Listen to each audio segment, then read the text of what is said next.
the actual license or do we just have the order? She sent it in. DPS hasn't sent the license back yet. She sent the court order in along with the $125 fine and the necessary documentation. I think it's like a Form I-10 or something like that. I'm not sure what the form is, Judge, but she sent all of that documentation to my office. So I have verification it was sent, Judge. We just have not received the actual physical license back from DPS yet. I'm assuming they may be a little backed up. Okay. Yeah, I may have the order. I don't know, but I'll take your word for it that you've gotten her the order. Yes, Judge. If you don't have it, I can absolutely send another copy over to your court. It's definitely, we got that signed before the last court setting. Yeah, again, I don't see it, but that doesn't mean it's not here. So,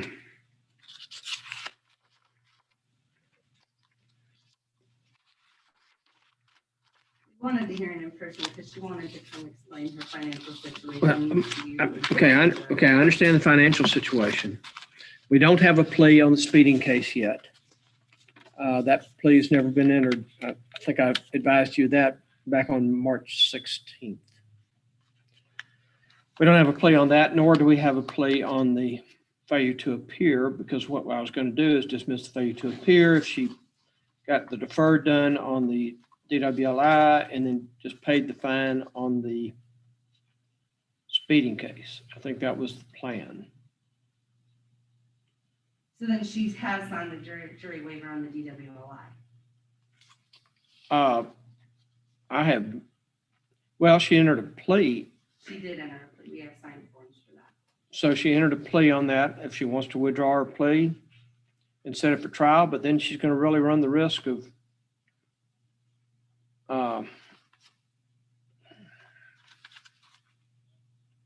having all three cases resurrect their heads again. Right. And we've explained that risk to her, Judge. It's just, she can't successfully complete the deferral either. And either way, she's going to take a conviction on her license again as far as the DWLI goes. So, I just don't think we feel.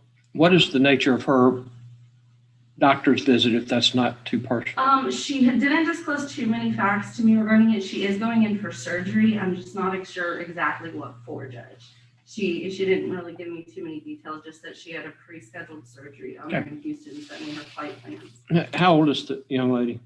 I think she's in her late 20s, Judge. She's younger. She's definitely younger. She may be in her early 30s. Well, if she... The problem is she picked up these cases when she was in her younger ages. Right. Let them go a little too long. Yep. And probably only realized it when she tried to go get a license. Correct. That is exactly what happened, Judge. If she just wants to pay the fine on the DWLI and pay the fine on the speeding case, I'll still dismiss the failure to appear and let her pay both fines through community service. Okay. How much would the total fines come out to be, Judge?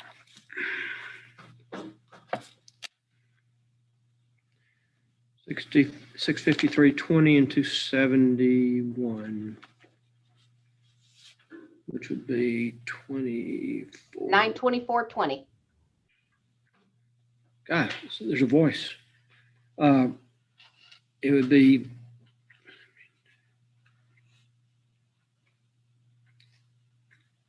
be 73 hours of community service within 90 days.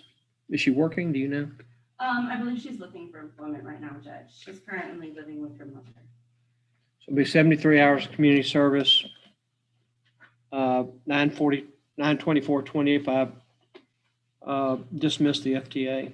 So are you saying the community service in lieu of the fine or the fine and community? No, the community service in lieu of the fine. So 74 hours, Judge? 73. Did I say 74? 3 hours. And then it just goes in as convictions and she can deal with those. She's got an occupational driver's license now, so she should not be cited again for DWLI. So the 73 hours community service would enter both in with as convictions? Yes. But again, I don't have a plea on the speeding case. Okay, Judge. So if you want to visit with her and get back with us, and if you want to go to trial, we can do that. Okay. Just let us know. Do you have a reset date, Judge, or should I talk to the clerks about that? So I Just can- talk to the, well, let me just see, how long, say she's about to have surgery? Yeah, I mean, she told me that she'd give me a call as soon as she got out of surgery tonight to ask how today went, Judge. So I anticipate speaking with her today. I'd assume that means there's no lengthy recovery. We'd be happy to take the earliest setting. Reset to July 6th. That'll give you plenty of time to talk to her. All right, Judge, if I talk to her and we decide to go with the trial route, I will be sure to inform y'all before then, just so you guys Okay. have that record. Okay. If you go to the counter, Officer Pettis, if you'll take that, make sure Vicky sees the note, and that should take care of you, Ms. Zachariah. Thank you, Judge. I appreciate your time. You had some sort of injury too, didn't you? Funny story. We were printing out prosecution guides for some of our bigger cases at my office that Tuesday before our jury setting, and I dropped a couple of the papers. And I don't know if you've ever seen those prosecution guides that can be like 100 some pages. They get out of order. It's a disaster. So I bent over quickly to go pick up the papers to get them back in.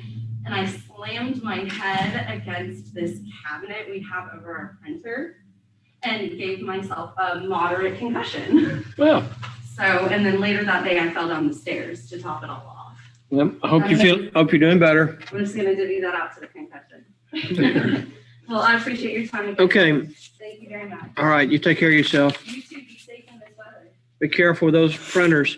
I will be very safe.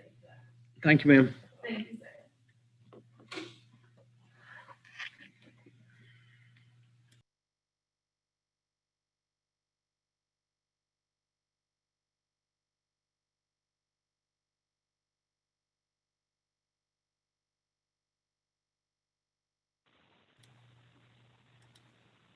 Hello, who's on the line, please?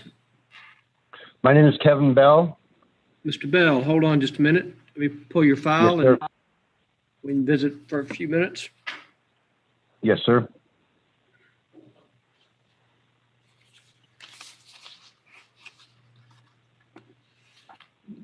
Okay, Mr. Bell, you were here last month and Yes. entered a plea of not guilty, and you said you wanted to hire an attorney, so we reset you till today. Right. Have you retained counsel yet?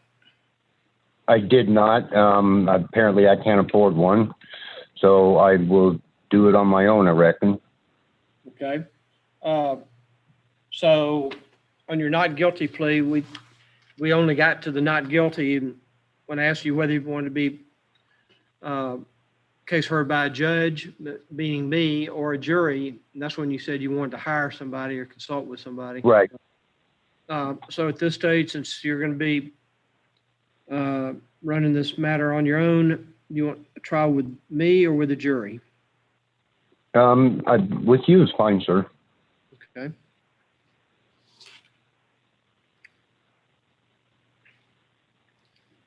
Okay, Mr. Bell, what we're going to do is I am going to have you talk to one of our court clerks so that we can confirm your email address, your physical address, and your phone number. They will then send you a pretrial order and a copy of the complaint. The copy and the pretrial order will handle pretrial matters prior to the case actually being set on the trial docket. At the pretrial hearing, you can visit with Cynthia Trevino, who's our prosecutor. She can discuss the facts with you. I cannot at this stage since you pled not guilty. And if y'all are not able to resolve the case, then we will set on the trial docket. So if you can hang on in just a minute, you're going to see a prompt on your phone. It says join breakout room or waiting room or see clerks or something like that. If you will just hit that prompt, talk to them. You're either going to talk to Z or Nancy and just confirm your address, phone number, and email address, and we'll get you some paperwork out shortly. You're gone already. God, I don't have more than 25 down there, do we?